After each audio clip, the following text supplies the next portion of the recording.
For 167 years, ever since its revolution dislodged the French in 1804, Haiti has been torn by terror, bloodshed, and despair.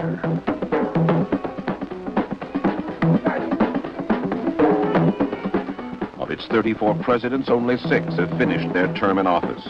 The others were either overthrown or killed.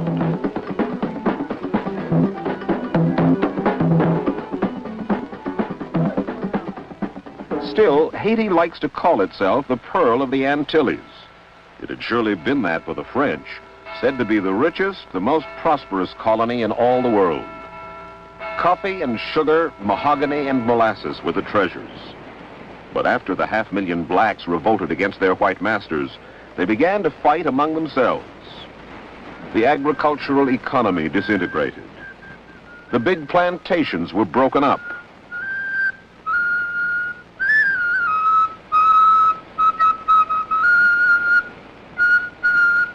Today, Haiti is the poorest country in the Western Hemisphere. Most of her 5 million people live at bare subsistence level.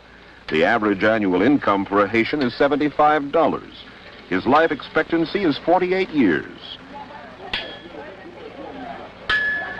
80 of every 100 Haitians are illiterate.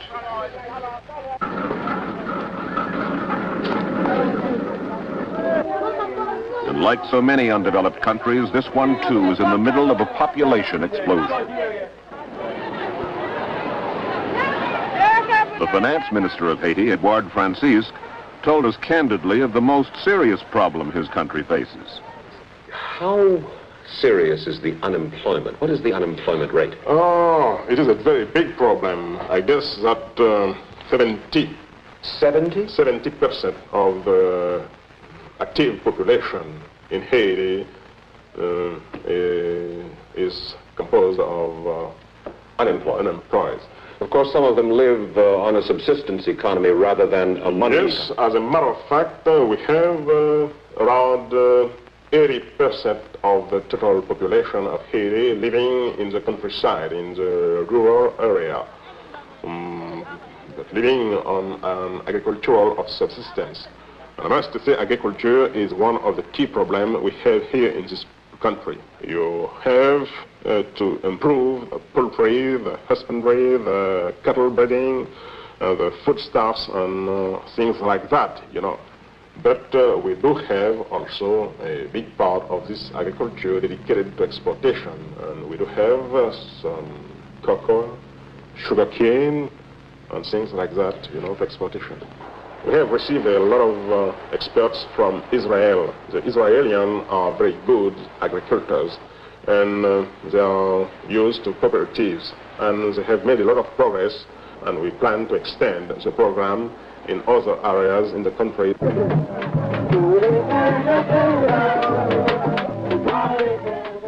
The Haitian peasant has heard promises and optimism before, but promises and optimism have not put food into his belly nor money in his pockets. His leaders have enriched themselves. They have milked the country and deposited the proceeds in their foreign bank accounts. They have kept the peasant ignorant while they fought among themselves for the palace spoils.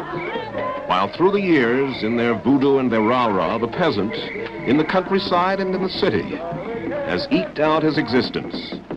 And each year when Lent ends and Easter's renewal comes, he sings and dances in the streets.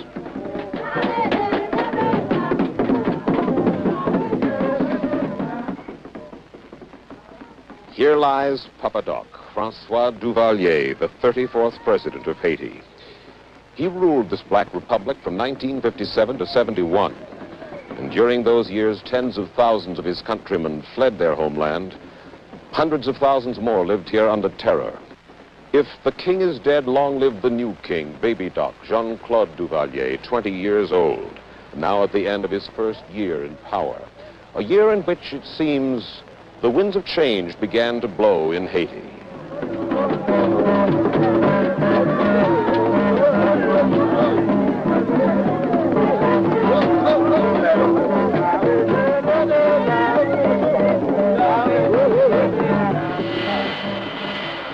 The tourist is the weather vane. He shows which way the wind is blowing. 27 planes a week unloaded their cargoes of the curious this season in Port-au-Prince.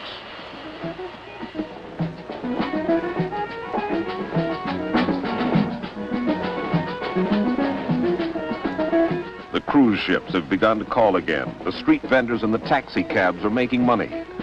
Holiday Inn has purchased a site to build on down by the waterfront.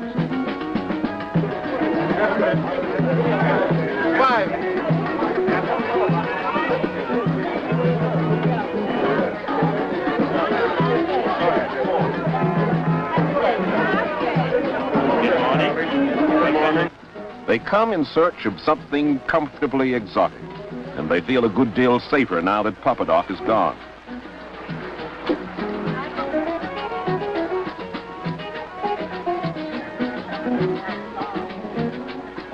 At the embassy residence up the hill from Port-au-Prince, U.S. Ambassador Clinton Knox tells about the change. You believe that Haiti is no longer a country of terror? I would say that very emphatically. It is no longer a country of terror. Because? Because they realize that the need, if there ever were a great need for the Tonton Macoute, had disappeared, and they no longer had any interest in them, and they also felt that it was necessary to begin to turn the country around in terms of its image. Francois Duvalier, Papa Doc, built a monument to himself, and he called it Duvalierville. But no Haitian worker could afford to live there. For years, it was an empty folly. But today, little by little, some of the houses here are filling up, because cash has finally begun to find its way into the pockets of some Haitian workers. Papa Doc proclaimed that his revolution was political, that he gave Haiti back to the Haitian. Then he decreed, shortly before he died, that his 19-year-old son and heir would be president for life. And Baby Doc, Jean-Claude Duvalier, promptly proclaimed an economic revolution. In fact, the change had gotten underway before Papa Doc succumbed. Transformation industries had begun to arrive in Port-au-Prince 2 years before. What are transformation industries? The makings of a pair of pants, a wig, a doll, a pair of slippers, or a baseball are shipped down to Haiti. There, the Haitian worker, quick, adept, and grateful for employment, puts the pants or wig or baseball together. The wage is less than $1.50 a day, and the finished product is shipped back to the United States or wherever.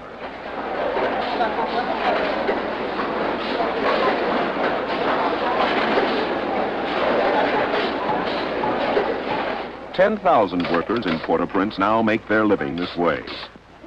More and more small industries are moving in, encouraged by the fact that the hydroelectric plant is finally completed. The power is on.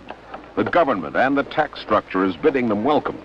And the telephone is no longer just an artifact of the interior decor, but has begun to work again. The architects of all this new benevolence are called Les Jeunes Tigres, the young tigers, the cabinet. Their leader, number 1, Luckner Cambron, 41 years old. A trusted aide of Papa Doc, an ex-Tonton Macoute, he has said, Duvalier made mistakes. We're going to rectify those mistakes. They are all publicly deferential to Baby Doc, to the Duvalier dynasty, to the palace where the national arsenal is stored, which incidentally has led to the blowing up of 3 palaces in the past. But their public deference cannot obscure the plain fact that it is they who run the country. They prepared the answers to the questions we submitted for their young president to read. I have at present the good fortune of being advised and inspired by my mother, the First Lady of the Republic. The aim of my government is to increase the volume of foreign investment and at the same time to promote the development of tourism, thus to proceed along the same guidelines, namely the speeding up of the social and economic growth of the country. I expect to obtain the best results from these 2 sectors by conducting an open-door policy. The open-door policy includes an invitation to the 24-hour divorce trade lurking in the United States. The cost of same in Haiti now runs to less than $500. It includes, in a 3-day package deal, the sun, a whirl at the gaming tables, a rum punch, and your divorce papers, virtually without leaving the sheltered comfort of your hotel. And there is a new medical trade of sorts sprung up in Haiti, plasma and cadavers. The undernourished Haitian can now furnish his plasma for $1.50 a pint to a stateside company in Port-au-Prince. It is frozen and available for export overseas. And medical schools in various countries are a ready market for Haitian cadavers. The only word written on the death certificate is inconnu, unknown, and the corpse is shipped north for the medical students to work with. But divorce and plasma and cadavers will contribute only petty cash to Haiti's economy. There are grander plans afoot. Tourism will be the backbone of Haiti's new prosperity if and when it comes. Hotels are going up, and some Texas promoters who call themselves grandly DuPont Caribbean have undertaken the most ambitious project of them all. A Haitian island called Tortuga lies just 7 miles off Haiti's north coast. Buccaneers used to headquarter here 2 centuries ago, plundering the ships of the Spanish Main. If a latter-day adventurer were lucky, he might find chests of gold beneath these sands. But the latter-day adventurers of DuPont Caribbean have something else in mind. They intend, they say, to put up a resort here the equal of anything in the Caribbean, plus light industry, plus a free port. It will be the Hong Kong of the West, they claim. A tourist venture much less grandiose and much closer to becoming fact is called Habitation Leclerc. Under construction now on the grounds of Pauline Bonaparte's old Port-au-Prince mansion, it is the brainchild of a steward to the jet set, Olivier Coquelin, who runs the Hippopotamus Club, a watering spot for the rich and jaded in New York. I understand that Mick Jagger is one of your backers? Mick also, of course. I mean, Mick has been here and stayed here for 2 weeks with the Bianca before they got married. Well, then, once you're here, now, it certainly is handsome, but there's no golf, there's no tennis, so what will people do? Well, basically, they are going to relax. They are going to be with each other. And, you know, the Americans have a fantastic word. It's groove. They're going to groove, doing nothing. The people who are picked up at the airport are going to come through some of the poorest sections of Yes, this. yes. So they're coming in an open Rolls Royce, if you will. No, but it doesn't matter. You know, as long as they are friendly, and the Asians are the most friendly people in the world, so they are poor. It's a fact. They are extremely poor, but they are friendly. And that's really make up for everything in the world, because I come from New York, and let me tell you, the people are not poor over there, but they are goddamn not friendly. Of course, the man is right. The Haitian is in fact poor and friendly. Just about the poorest and the friendliest of men.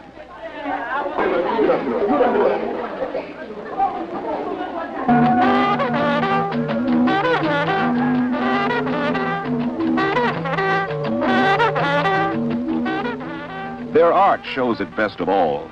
The Haitian primitive, full of color and vitality, full of innocence.